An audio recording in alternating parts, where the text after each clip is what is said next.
નમસ્કાર ખેડૂત મિત્રો, દેશભરના કરોડો ખેડૂતો અત્યારે જેની આતુરતાથી રાહ જોઈ રહ્યા છે તે છે પીએમ કિસાન સન્માન નિધિનો 22મો હપ્તો. મિત્રો, સરકાર દ્વારા ટૂંક સમયમાં 2000 સીધા ખેડૂતોના બેંક ખાતામાં જમા કરવામાં આવશે. પરંતુ શું ખેડૂત મિત્રો તમે જાણો છો, જો તમારું નામ નવા લાભાર્થીની યાદીમાં નથી તો તમને આ પૈસા નહીં મળે. મિત્રો, આજના વિડીયોમાં આપણે જાણીશું કે તમે ઘરે બેઠા મોબાઈલથી કેવી રીતે ચેક કરી શકો છો કે તમારું નામ લાભાર્થીની યાદીમાં છે કે નહીં, અને જો નામ ન હોય તો શું કરવું જોઈએ.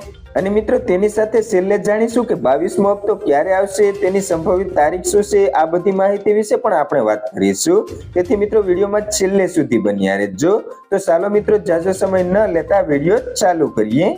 તો મિત્રો, સૌપ્રથમ જોઈએ તો સરકાર દર વખતે હપ્તો જાહેર કરતા પહેલા લાભાર્થીઓની યાદી અપડેટ કરે છે. ઘણીવાર દસ્તાવેજોમાં ભૂલ, અપૂર્ણ ઈ-કેવાયસી અથવા જમીનની વિગતો અપડેટ ન હોવાના કારણે ખેડૂતોના નામ લિસ્ટમાંથી કપાઈ જાય છે. મિત્રો, તેથી હપ્તો આવે તે પહેલા તમારે ચેક કરી લેવું ખૂબ જ જરૂરી છે કે આગામી હપ્તા માટે તમે પાત્ર છો કે નહીં. તો ચાલો મિત્રો, હવે જોઈએ લિસ્ટ ચેક કરવાની સૌથી સરળ રીત, જેમાં તમે ઘરે બેઠી અને તમારા મોબાઈલથી જ લિસ્ટ ચેક કરી શકો છો. મિત્રો, લિસ્ટ ચેક કરવા માટે સૌથી પહેલા તમારે પીએમ કિસાનની ઓફિશિયલ વેબસાઇટ pmkisan.gov.in પર જવાનું રહેશે. ત્યાં તમને હોમ પેજ પર નીચે જશો એટલે એક બેનિફિશિયરી લિસ્ટ નામનો વિકલ્પ દેખાશે, તેના પર તમારે ક્લિક કરવાનું રહેશે. મિત્રો, હવે તમારી સામે એક નવું પેજ ખુલશે. અહીં તમારે તમારું રાજ્ય, જિલ્લો, તાલુકો, બ્લોક અને ગામ પસંદ કરવાનું રહેશે. મિત્રો, બધી વિગત ભરાઈ જાય એટલે ગેટ રિપોર્ટ બટન પર ક્લિક કરો. હવે બસ તમારા આખા ગામની યાદી તમારી સામે આવી જશે. જો આ લિસ્ટમાં તમારું નામ છે તો તમને અભિનંદન, અને તમને 22મો હપ્તો ચોક્કસ મળશે. મિત્રો, જો તમને ઓનલાઈન ચેક કરવામાં મુશ્કેલી પડતી હોય અથવા તમારું નામ લિસ્ટમાં ન હોય તો ચિંતા કરશો નહીં. તમે તમારા નજીકના કોમન સર્વિસ સેન્ટર એટલે કે CSC પર જઈને ઈ-કેવાયસી કે આધાર સીડિંગ કરાવી શકો છો.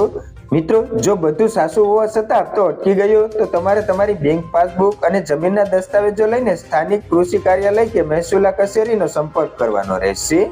મિત્રો, હવે સૌથી મોટો સવાલ કે 22મો હપ્તો ક્યારે આવશે. તો મિત્રો, સરકારના નિયમ મુજબ પીએમ કિસાન યોજનાના હપ્તા દર 4 મહિને જાહેર કરવામાં આવે છે. છેલ્લો 21મો હપ્તો ઓક્ટોબર 2025માં જાહેર કરવામાં આવ્યો હતો. તે મુજબ આગામી 22મો હપ્તો ફેબ્રુઆરી 2026ના છેલ્લા અઠવાડિયામાં અથવા માર્ચ 2026ના પ્રથમ અઠવાડિયામાં ખેડૂતોના ખાતામાં જમા થઈ શકે તેવી પૂરેપૂરી શક્યતા છે. જોકે હજુ સુધી સરકાર દ્વારા કોઈ સત્તાવાર જાહેરાત કરવામાં આવી નથી, પણ તૈયારીઓ પૂરા જોશમાં ચાલી રહી છે. તો ખેડૂત મિત્રો, મોડું ના કરો અને આજે જ તમારું નામ ચેક કરી લો. જો તમને આ માહિતી ઉપયોગી લાગી હોય તો વિડીયોને લાઈક કરો અને અન્ય ખેડૂત ભાઈઓ સાથે શેર કરો. અને આવી જ ખેતીવાડીને લગતી લેટેસ્ટ અપડેટ માટે અમારી ચેનલ ખેડૂત સમાચારને સબસ્ક્રાઇબ કરવાનું ભૂલતા નહીં. અને હા મિત્રો, જો તમે લાભાર્થીની યાદી ચેક કરવાનો લાઈવ વિડીયો જોવા માંગતા હોય, જેમાં હું સ્ટેપ બાય સ્ટેપ બતાવું કે કેવી રીતે નામ ચેક કરવું, તો તમે નીચે કમેન્ટમાં જરૂર જણાવજો. જો તમારી વધારે કમેન્ટ આવશે તો આપણે આગલો વિડીયો ચોક્કસ તેના પર બનાવીશું. મિત્રો, હવે ફરી મળીશું નવી માહિતી સાથે. ત્યાં સુધી જય જવાન, જય કિસાન. આભાર ખેડૂત મિત્રો.